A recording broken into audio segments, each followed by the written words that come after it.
জীৱনত যদি সকলো বস্তুতে এনেকুৱা ৰিভাৰ্ছ অপশ্যনটো থাকিলে লাইফটো যে কিমান ইজি হৈ গ'ল হয়।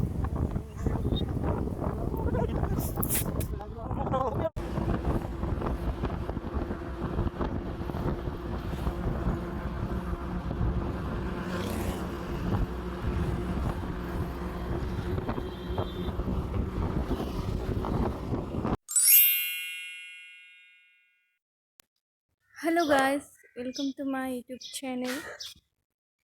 আজি আমি যাম ফুৰিবলৈ আৰু এতিয়া বাজিছে ৰাতিপুৱা 5:30। তো এতিয়াতে ওলাই যাম। অলমষ্ট ৰেডি মই। তো ক'ত যাম, কি কৰোঁ ধুনীয়াকৈ দেখাম। আজি ব্লগটো অলপ ভাল হ'ব, মানে ভিউ এটা দেখাম বহুত ধুনীয়াকৈ।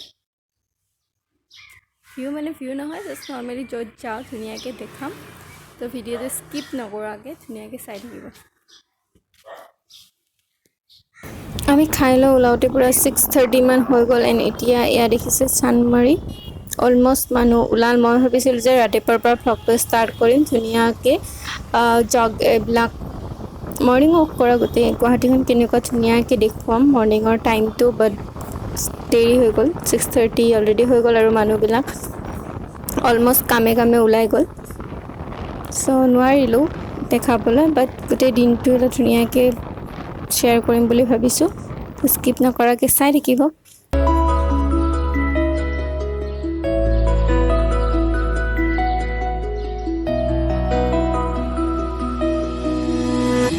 আগলি বতাহে খৰালে চুপহি, কাজলি জপা দুচকুৰ পতাত, ধেমালি চলেৰে কৰেনো টিপচি নিচুকনি।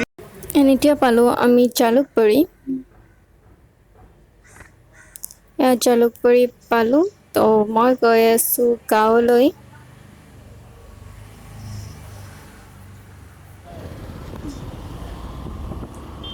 এইটো ভূপেন হাজৰিকাৰ সমাধিস্থলটো।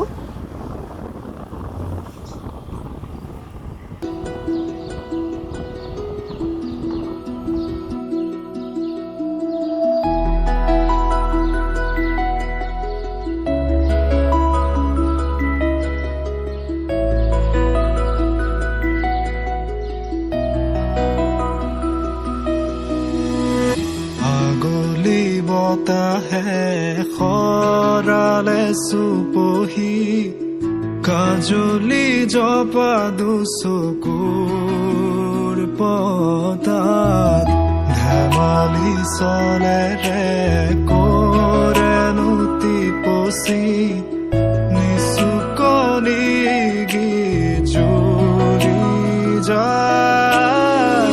শয়নত দুটি নয়ন মধুৰ, দুগালতে আউজিলে হিৰদ, ভাগেনে চিকুনে সোণটোপনি তোমাৰ।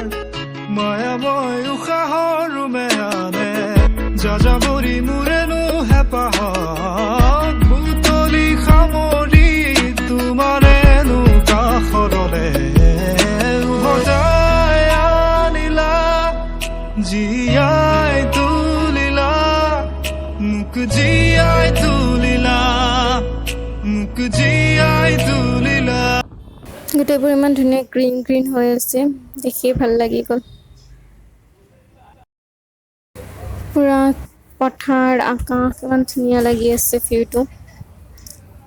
পুৰা তলত গ্ৰীণ, ওপৰত ব্লু বহুত ধুনীয়া লাগি আছে। এণ্ড এয়া আমি আহি পালোঁ আমাৰ ঘৰত, মানে য'ত আমাৰ গাঁৱত মাতি আছে। ইয়াক ৰুম বনাই আছে দোকানৰ বাবে। ইয়াৰ পৰা বাহিৰে চাৰিআলি মেইন ৰোডৰ ওচৰত। তো এইবিলাক বনাই আছে, কমপ্লিট হোৱা নাই। মই এনেই ফুৰিবলৈ আহিলোঁ। এণ্ড ইয়াৰ পিছত আকৌ ক'ৰবাত যাম। এণ্ড এতিয়া আহি পালোঁ মই জেঠীমাহঁতৰ ঘৰত, মানে মোৰ ফাদাৰৰ বাকৰ ঘৰত। তেখেতৰ অসুখ হৈ আছিল, তো তাকে খবৰ ল'বলৈ আহিলোঁ।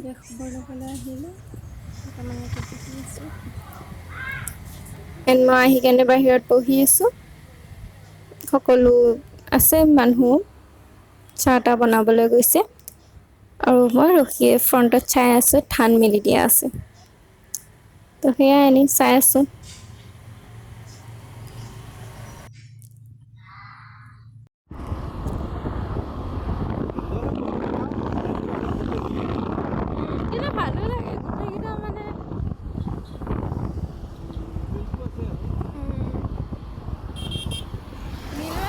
এতিয়া মই গৈ আছোঁ আমাৰ মামাহঁতৰ ঘৰত, কমলপুৰ, আৰু এইখনে কমলপুৰৰ চক, মোৰ চবতকৈ ভাল পোৱা জেগা।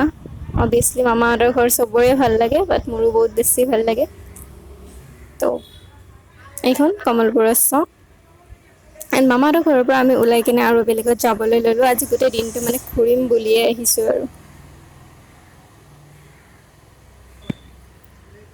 এয়া চিষ্টাৰ। ইমান ৰ'দ।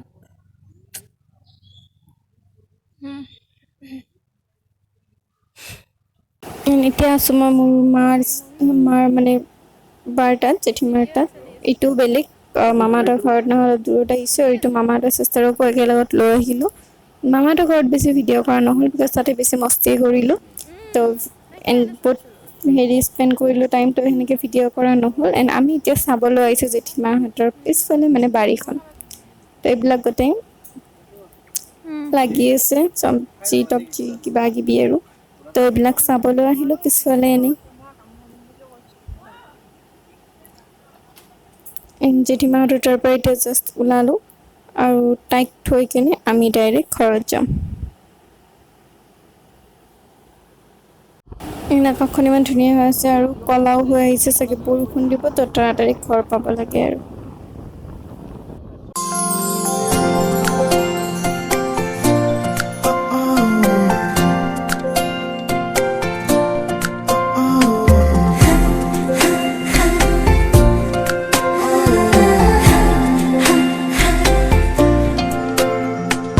মোৰ প্ৰণয়ৰে উশাহ মই বুলিলে হেঁপাহ আছে জানো বৈ একেদৰে হৈ সুধিব খুজিছো যে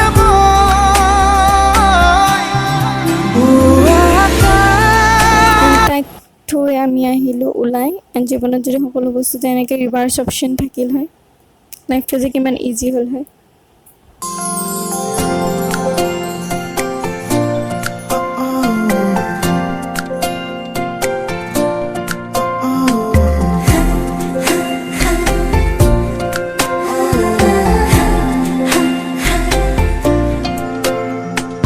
মোৰ প্ৰণয়ৰে উশাহ মই বুলিলে হেঁপাহ আছে জানো বৈ একেদৰে হৈ সুধিব খুজিছো যে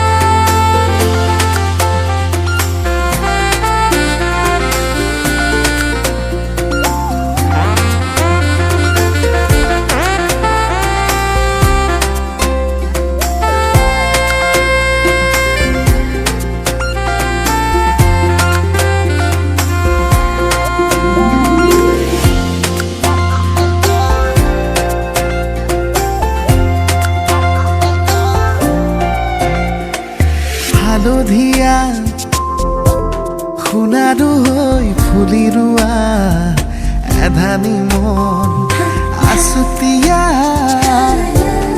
উলাহেৰে আঁকি লোৱা জগত এখন আধা বাটতে এৰি থৈ আহি আজিও তাতে যে মগন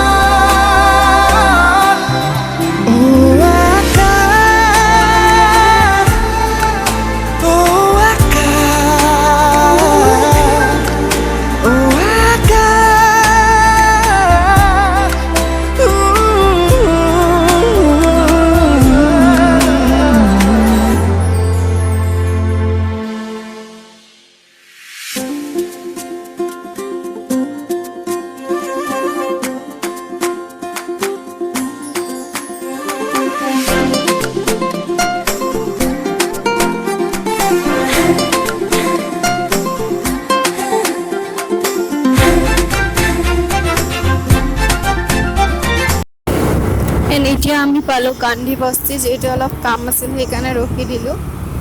আৰু ইয়াতে ট্ৰেইন লাইন পৰিছে, তো ট্ৰেইন লাইন অলপ টাইম ৰখিবই লাগিব।